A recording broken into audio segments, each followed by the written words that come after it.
श्री शिवाय नमस्तुभ्य। एकादशी ने भगवान विष्णु से कहा, नाथ प्रभु वर दे दो, मृत्यु लोक में जो मनुष्य मेरा व्रत करेगा, चाहे जलचर थलचर वायुचर या सांसारिक मनुष्य, मेरा अगर एकादशी का व्रत करेगा प्रभु, उसके यहां धन धान्य वैभव सुख संपदा बढ़ेगी और उस जीवात्मा को नरक नहीं भोगना पड़ेगा, सीधे वैकुंठ का उसको वास मिलेगा। जब जीव आत्मा को लेकर चला जाएगा, यम के दूत जब बंदी बनाकर ले जा रहे होंगे उस जीवात्मा को जिसके प्राण छूटे होंगे, यम के दूत जब बंदी बनाकर ले जा रहे होंगे, तब मुझे वर दो कि मैं इसका हाथ पकड़कर बेतरनी से पार उतार कर सारे नरकों से निकालती हुई आपके धाम में लेकर आऊं। भगवान ने वर दे दिया, तथास्तु। हे एकादशी सुनो, मृत्यु लोक का मनुष्य अन्न का त्याग कर कर, क्योंकि अन्न में एकादशी के दिन पाप पुरुष रहता है, अन्न का त्याग कर कर एकादशी के दिन जो मनुष्य तुम्हारा व्रत धारण करेगा, उस व्रत को करेगा और उस व्रत को धारण करेगा, उसकी मनोकामना पूर्ण होकर वो मेरे ही धाम को जाएगा। दो चार हैं, पैसा तो आ रहा है पर घर में टिक नहीं रहा, डॉक्टर में, पुलिस में, एक्सीडेंट आदि में, कहीं गलत जगह पर व्यसन में अगर पैसा जा रहा है, जुए में मांसाहार मदिरा पान, या कहीं आया पैसा, पैसा आने में कमी नहीं, आ रहा है पर टिक नहीं रहा, रुक नहीं रहा। कोई मांगने आ गया, दे दिया, फिर वहां से अपने पास नहीं आ रहा, अपन कह रहे हैं भैया हमारा पैसा लौटा दो, नहीं आ रहा। तो महाराज शिव महापुराण की कथा कहती है, एकादशी के दिन गंगा के जल में मात्र 7 बेलपत्री डालकर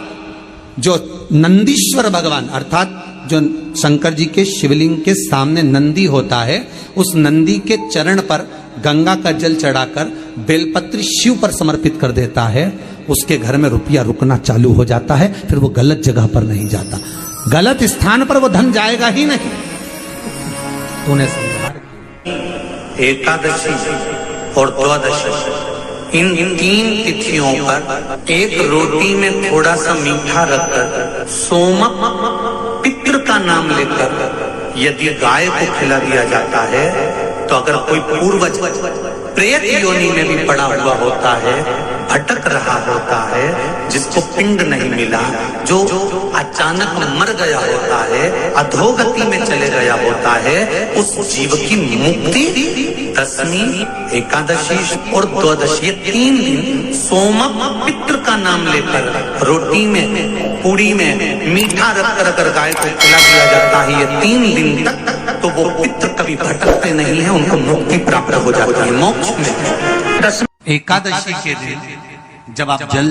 शंकर को चढ़ाने तो रोज ही जाते हैं, जब एकादशी का दिन रहे और शंकर जी के मंदिर में आप जल समर्पित करें, तो 3 बार मुख से स्वधा स्वधा स्वधा या स्वधा स्तोत्र का पाठ, जिसमें 12 श्लोक की रात्रि के 12 बजे घी का दिया हथेली में रखकर दरवाजे के बाहर उस दिए को हथेली में रखकर चंद्र का दर्शन रात्रि के 12 बजे दिए की लो में चंद्र का दर्शन करते हैं, उससे ज्योत प्रबल होती है हमारे। या तो होगा वो नवमी की रात्रि 12 बजे या दशमी की रात्रि की 12 बजे चंद्र का दर्शन, दीप घी का हाथ में जलाकर नाम गोत्र अपना बोलकर नरसिंह भगवान का स्मरण कर कर ज्योति में चंद्र का स्मरण कर कर दर्शन किया जाता है। नेत्र कमजोर हो तो 3 या 4 दिन में ज्योतियों का क्रम बढ़ना प्रारंभ होता है। वैसे तो 15 दिन का लिखा है, पर शिव महापुराण कहती है 3-4 दिन का क्रम बहुत होता है, बढ़ता जाता है। केवल दशमी, चाहे उजाला की हो चाहे अंधेरे की, कौन से महादेव का नाम लेना है? श्रम्भेश्वर महादेव। तो जब